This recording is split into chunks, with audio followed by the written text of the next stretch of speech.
Olá pessoal, bem-vindos à aula de hoje. O tema abordado será a história do inglês. Nós abordaremos primeiramente as duas fases pelas quais o idioma passou, o inglês antigo e o inglês médio. Essas duas fases da língua nos auxiliarão a compreender como a língua surgiu na Inglaterra, numa pequena ilha, e espalhou-se por todo o mundo, transformando-se numa língua global. Vamos iniciar então pelo inglês antigo, para entendermos as transformações ocorridas com a língua durante esse período.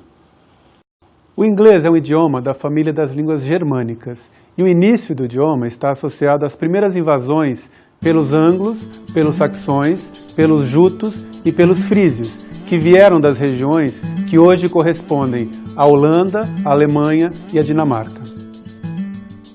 Com a invasão à Grã-Bretanha dos frísios, dos anglos, dos saxões e dos jutos, essas línguas passaram a ter contato com os povos do local, na Grã-Bretanha na época, que eram celtas. Os primeiros documentos escritos em língua inglesa, de que nós temos notícia atualmente, não eram escritos em alfabeto romano, como nós conhecemos o inglês hoje, mas ele é escrito em um alfabeto de runas, utilizando as letras do alfabeto rúnico. Um exemplo de texto escrito em alfabeto rúnico é uma caixa feita em ossos de baleia, conhecida como Frank's Casket. Esta caixa traz apenas algumas inscrições com algumas palavras em alfabeto rúnico. O primeiro documento que nós temos do inglês antigo é o poema Beowulf. O poema é uma narrativa dos atos heróicos de Beowulf, o herói que vem auxiliar o rei da Dinamarca contra os constantes ataques que eles sofrem de um troll, de um monstro que vive constantemente atacando o reinado. Entre eles, seu senhor pisava tão brioso o chão dos seus bancos de hidromel. O bravo em batalha, então, cumprimentos lá deu a Hrothgar, assim que adentrou o salão. Bebiam os homens. Susto. Viram lá, a rainha mais os varões, a cabeça de Grendel pelo cabelo, pois, trazida assim, com tanto terror. Encantadora era a visão, então. Uma das grandes dificuldades no estudo do inglês antigo é exatamente esta, a escassez de documentos que mostrem como a língua era escrita naquela época. Mesmo com poucos documentos, ainda é possível estudar a língua do inglês antigo para podermos perceber o alfabeto e a pronúncia do inglês antigo. O alfabeto do inglês antigo não era tão diferente do alfabeto que nós conhecemos hoje. Talvez o fato mais marcante é que existiam apenas 24 letras e o alfabeto atual possui 26. É claro que essas letras possuem uma aparência diferente e se diferem ligeiramente do que nós conhecemos hoje, mas a percepção que nós temos desse alfabeto é a mesma que se tem de hoje. Na verdade, o fato mais marcante no estudo do inglês antigo é a ausência total de letras maiúsculas. Os textos eram escritos com letras todas do mesmo tamanho, não havendo diferença no início de parágrafos com letras maiúsculas ou minúsculas. Para os olhos e ouvidos modernos, a gramática do inglês antigo fornece uma mistura fascinante do conhecido e do desconhecido. David Crystal, que é um dos maiores estudiosos sobre a língua inglesa no mundo, revela exatamente a dificuldade em se estudar o inglês antigo. Ao mesmo tempo que nós temos documentos que permitem conhecer alguns aspectos do idioma, existem elementos absolutamente desconhecidos que não dão pistas sobre como a língua funcionava em diversos aspectos. Um outro exemplo de texto escrito em inglês antigo é um texto produzido no ano 700, que é uma tradução do Evangelho de São Mateus. E, novamente, esse texto vai nos fornecer pistas para compreendermos a escrita do inglês antigo.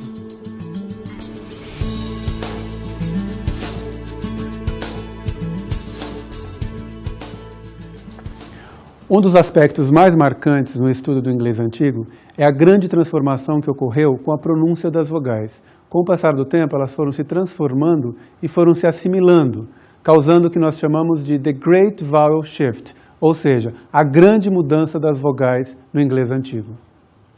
É importante observar que as mudanças que ocorreram com as vogais não aconteceram de um momento para o outro.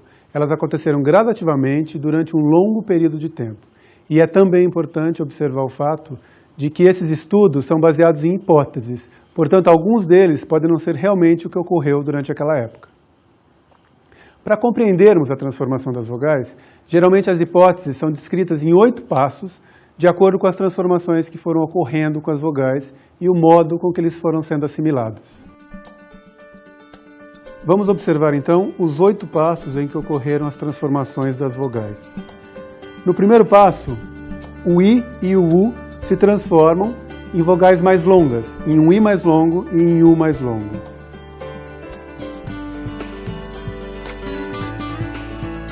No segundo passo, o E e o O se transformam em I e em U.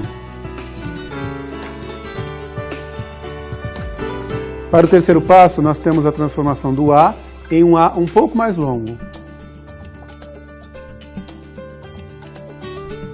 No quarto passo, o E transforma-se em E, ou seja, E aberto e um E mais fechado. No quinto passo, esse E aberto se transforma em E ainda mais aberto. Para o sexto passo, o E se transforma em I. No sétimo passo, este E se transforma em E. No oitavo passo, o I e o U, que já eram longos, eles se estendem um pouco mais, ficando ainda mais longos do que já estavam. Para compreendermos as transformações das vogais no inglês, nós podemos fazer uma comparação com o que ocorre no português falado no Brasil. As palavras terminadas em E, por exemplo, no sul do Brasil, são pronunciadas como E, como por exemplo nas palavras leite, dente e verde. Já em outras regiões, como no estado de São Paulo, esse E se transforma em I. As pessoas dizem leite, verde, quente. O mesmo vai acontecer com a palavra O. Palavras como livro, menino, são transformadas em livro, menino, ou seja, o O é transformado em U. Em outros casos ainda, as pessoas vão incluir ditongos em locais que não existem. Por exemplo, a pronúncia de apartamento pode transformar-se em apartamento. A pessoa estende a vogal, transformando num ditongo.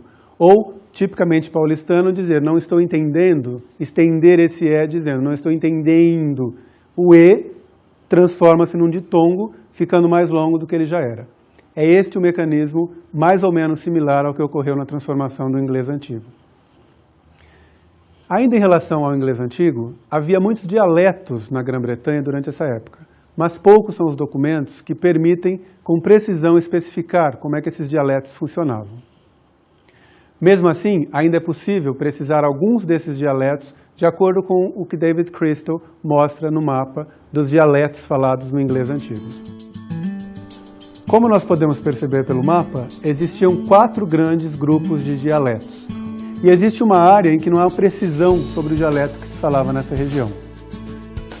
Se compararmos os dialetos hoje na Inglaterra em relação ao inglês antigo, nós vamos ter uma grande variedade de dialetos. Esta é apenas uma indicação das transformações sociais que ocorrem na língua e que vão sendo assimiladas com os diferentes dialetos. Os textos do inglês antigo que chegaram até nós vêm de várias partes do país, e a forma como são escritos fornece evidências de dialetos. Como os dialetos são tratados a partir de textos escritos, torna-se difícil afirmar com precisão as diferenças nos dialetos, porque nós estamos tratando de uma linguagem oral e não há registro algum da linguagem que se falava naquela época. Então as suposições feitas para os sotaques são baseadas em documentos escritos. Com o passar do tempo, os anglo-saxões começam a abandonar a Grã-Bretanha e os primeiros documentos escritos começam a surgir no inglês antigo. E isso dá início a uma nova fase do inglês que vamos chamar de inglês médio. Esse período chamado inglês médio é marcado por grandes transformações no idioma, porque ocorrem transformações de vocabulário, ocorrem transformações de gramática e ocorrem transformações na pronúncia do idioma. O período que chamamos de inglês médio vai do início do século XII até a metade do século XV. Como nós podemos perceber, do século XII ao século XV é um grande intervalo de tempo. E muitas transformações ocorrem no idioma, a partir das transformações sociais, socioculturais, ocorridas na Grã-Bretanha nesse período. E essas mudanças vão impactar diretamente no idioma. Em função desse longo intervalo de tempo, não é possível precisar uma data para o início do inglês médio. Por isso que, historicamente, o ano de 1066 é tido como um marco histórico, que é quando ocorre a Batalha de Hastings.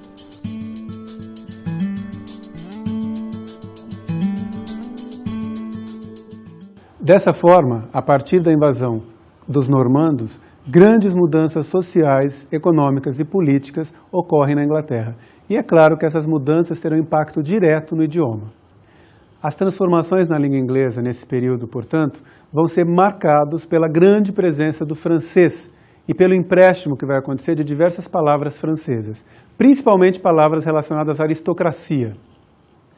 Dessa forma, muitos títulos de nobreza vêm diretamente do francês, como barão, duque, conde, marquês, visconde e príncipe. Da mesma forma, muitas pedras preciosas também têm origem no francês, em função de serem utilizadas pela aristocracia. Diamond, emerald, amethyst, ruby, sapphire e topaz. Um exemplo bastante significativo da transformação do alfabeto no inglês médio é o exemplo que representamos pela letra TH. No inglês antigo, ela tinha por nome Thorn. Ela vai se transformando e passa a ser escrita como se fosse um Y. Por isso é muito comum, ainda hoje na Inglaterra ou até nos Estados Unidos, nomes de estabelecimento que grafam os nomes com as letras antigas.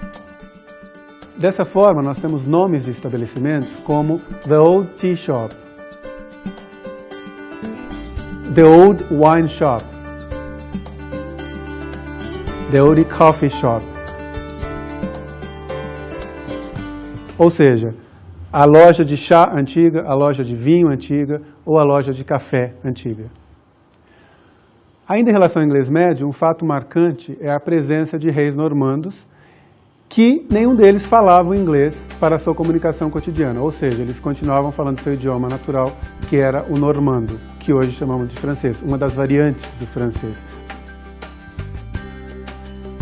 O primeiro rei a falar o inglês foi o Henry I, que inclusive se casou com uma inglesa. Um outro fato relevante dessa época são as novelas de cavalaria.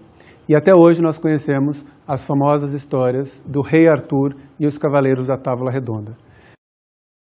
Muitas dessas lendas sobre o rei Arthur e os cavaleiros da Távola Redonda se transformaram em mitos, e muitos deles são estudados na psicologia para descrever alguns aspectos da personalidade.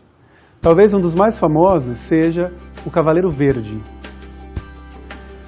Vamos observar o trecho de um vídeo em que Joseph Campbell, um dos maiores especialistas em mitos, descreve a lenda do Cavaleiro Verde. Arthur's court is in session, and there rides into the court on a great big green horse, a giant knight. And the knight says, "I have a challenge. I have an adventure. I challenge anyone here to come down here and take this great big axe and cut my head off. And then 1 year from today, meet me at a green chapel," and he tells them roughly where the green chapel is, "and I'll cut his head off." And the only knight who had the courage to accept this curious invitation was Gawain. And the knight gets off his horse, sticks out his neck. Gawain comes down with his axe, and there's the head. And then the knight stands up, picks up the head, gets on the horse, and rides off, says, "I'll see you in a year." Well, that year, everybody was very generous to Gawain, and he rides off for the year. As the day approaches, he finds himself before a little hunter's cabin, and he thinks he'll ask advice here as to where the Green Chapel is, and tells him, "I've got to be there in 3 days." And the hunter greets him, and Gawain tells his story, and the hunter says, "Well, the Green Chapel, he's just down the way here. It's about a couple of 100 yards. And why don't you just spend the next 3 days with us, and we'll entertain you, and then you can go to this adventure." "All right, very well." So the hunter says, "Well, I've got to go out for the day on the hunt." And he says, "You'll spend the night with us, and then in the morning I'll go forth, and in the evening I'll come back, and I'll give everything I will have got during the day to you, and you give to me what you will have got during the day." But in the morning, the hunter rides off, and Gawain's in bed, and in comes the hunter's gorgeous, beautiful wife. and she tickles Gawain's chin and invites him to love. Well, he's an Arthurian knight, a knight of Arthur's court, and to betray his host is the last thing that a knight can submit to, so he resists this woman. And she's very, very aggressive, and he's very, very stern in his position. And finally she says, well, let me give you a kiss anyhow. So she gives him one big smack, and that's that. In the evening, the hunter comes back with a great haul of game, throws it on the floor, and Gawain gives him a kiss. And they laugh, and that's that. Second morning, a similar event. The wife comes in, and Gawain gets 2 kisses. And the hunter comes back with about half as much game, and he gets 2 kisses. They laugh, and that's that. The third morning, the wife comes in. Now, here's a man about to meet his death. He's about to have his head chopped off. Beautiful woman, the last moment, of the possibility of this wonderful fulfillment. And again, he resists. She gives him 3 kisses and her garter. And she says, this will protect you against any danger. The hunter comes home with just one silly, smelly fox, throws on the ground, and he gets 3 kisses, but no garter. So comes the time now to go and have your head chopped off. Do you see what the tests are of the knight here? One is sex, lust, and the other is courage. So he approaches the chapel, the green chapel, with the green knight whom he's about to encounter, and he hears the knight whetting this great knife, this great axe. He comes to it, and the knight is there, certainly, the great big green fellow, and he greets him and says, okay, put your neck out there on this block and I'll chop your head off. And he lifts the axe, he says, no, stretch out a little more. He does this 3 times. And then the axe comes down and just cuts his neck a little bit. The Green Knight says, that's for the garter. Well, this is the origin legend of the Knights of the Garter. Here's a knight who really transcended the 2 great temptations, fear of death and lust for sex and the joys of life. And the moral?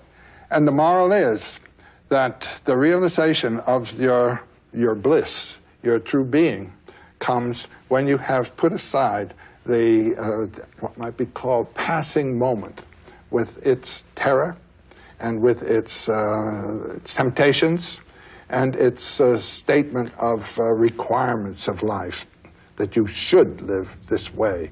Como podemos observar pelos comentários de Joseph Campbell, a lenda do Cavaleiro Verde passou a ser usada como referência para tratar de valores e de aspectos da personalidade muito utilizados na psicologia em diversas descrições sobre o comportamento humano.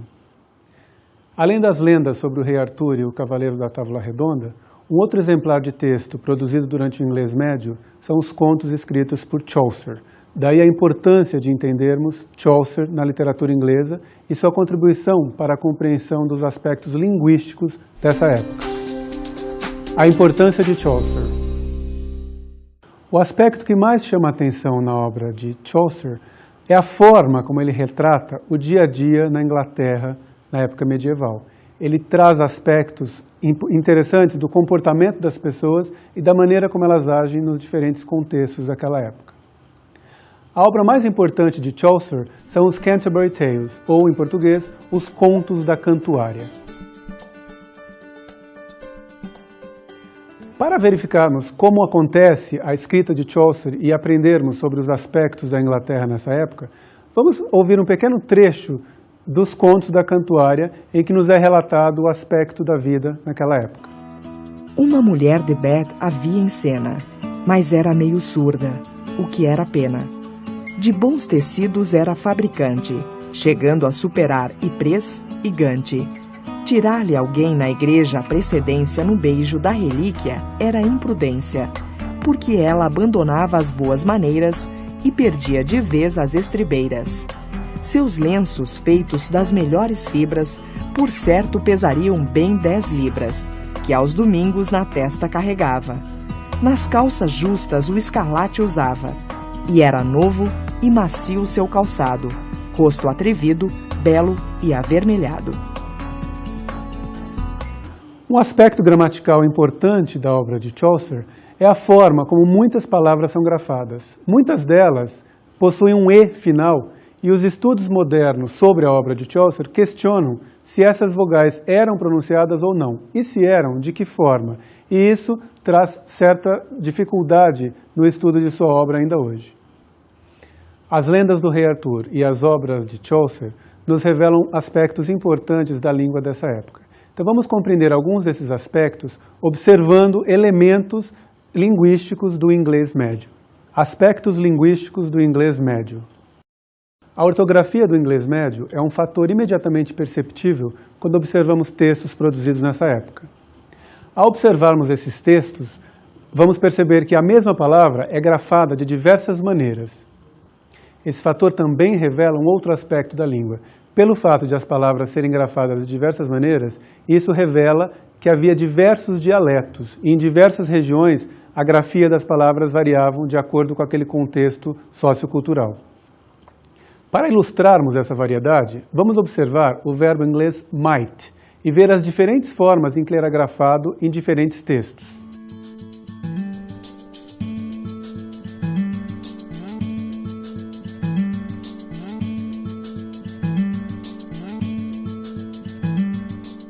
Como podemos observar, a ortografia da palavra might, o I da palavra é representado de diferentes formas. Em alguns casos ele é escrito como I mesmo, em outros casos ele é escrito como AY, em outros casos como AH e assim por diante. Ou seja, isso revela as diferentes formas e as diferenças dialetais que ocorriam durante o período. Ainda em relação à gramática da língua inglesa no inglês médio, é um momento de muitas transformações, mas que fornecem muitas pistas para compreendermos alguns mecanismos que ocorrem ainda hoje no inglês moderno, como é o caso do infinitivo e o caso das flexões negativas, que foram se transformando, mas elas têm início nessa época do inglês médio. Apesar da grande influência normanda na Inglaterra nesse período e o consequente empréstimo de diversas palavras francesas, o latim ainda continua exercendo uma grande influência no inglês. E nesse período, muitas palavras do latim foram incorporadas ao inglês nas mais diversas áreas, mas principalmente na área do direito, na área da religião e na área de comidas e alimentos.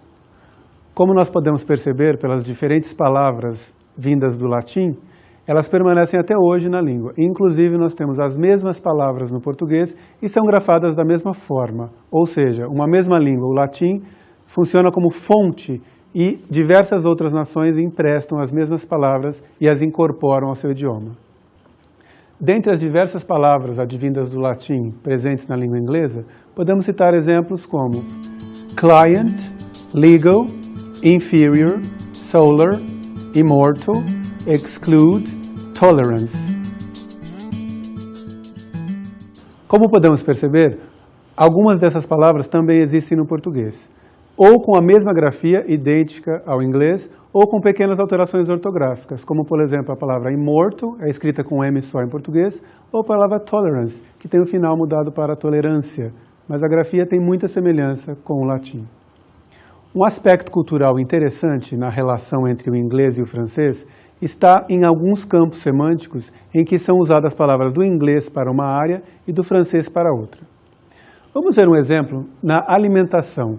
É muito comum, os nomes de alguns animais na língua inglesa têm origem no inglês antigo, ao passo que a carne que nós consumimos para a alimentação desse animal tem origem no francês. Como podemos perceber, o animal ox, que é boi, vem do inglês antigo. A sua carne é beef, vem do francês. O carneiro, em inglês sheep, vem do inglês antigo. A carne que nós consumimos, mutton, vem do francês. Calf, que é o bezerro, vem do inglês antigo.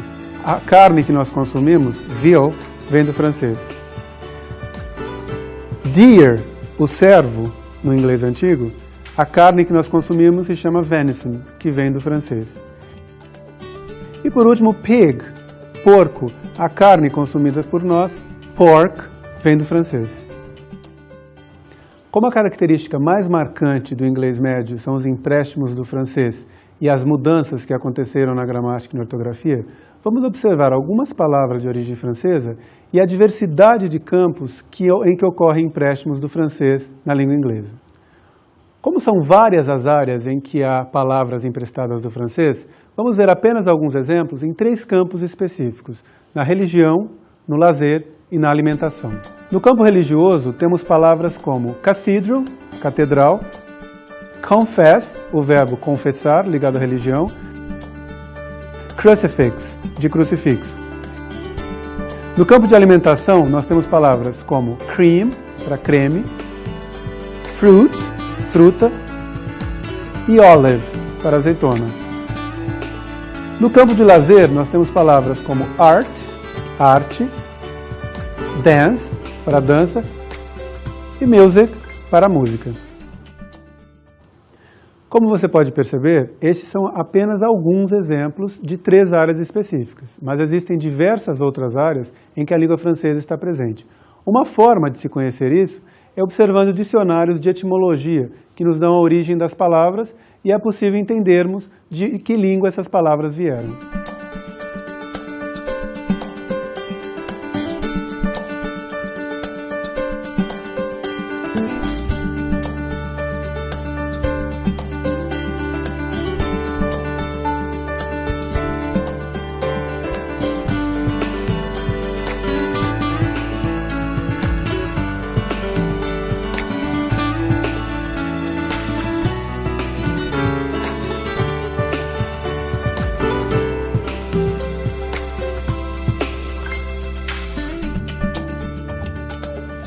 O percurso que fizemos, então, nos mostra a evolução da língua inglesa desde o seu início, as invasões sofridas de diversos povos, como os anglos, os saxões e os frísios, as transformações ocorridas nesse período, os primeiros documentos que foram escritos na língua inglesa e ainda grandes transformações, e chegamos, na data de 1066, ao período iniciado do inglês médio. O período do inglês médio é então marcado por uma grande influência na Inglaterra, principalmente pela presença dos reis normandos, e do ponto de vista linguístico nós temos muitas transformações no idioma e muitos empréstimos vindos tanto do latim, mas principalmente do francês.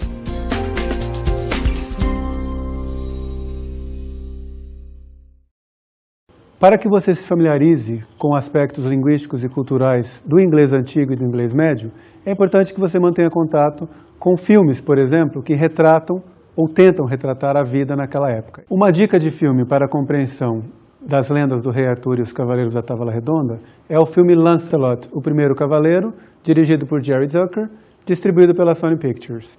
Uma outra sugestão é a leitura dos Contos da Cantuárias, a tradução para o português do Canterbury Tales, de Chaucer. Isso vai te indicar diversos aspectos culturais sobre a vida na Inglaterra no período medieval.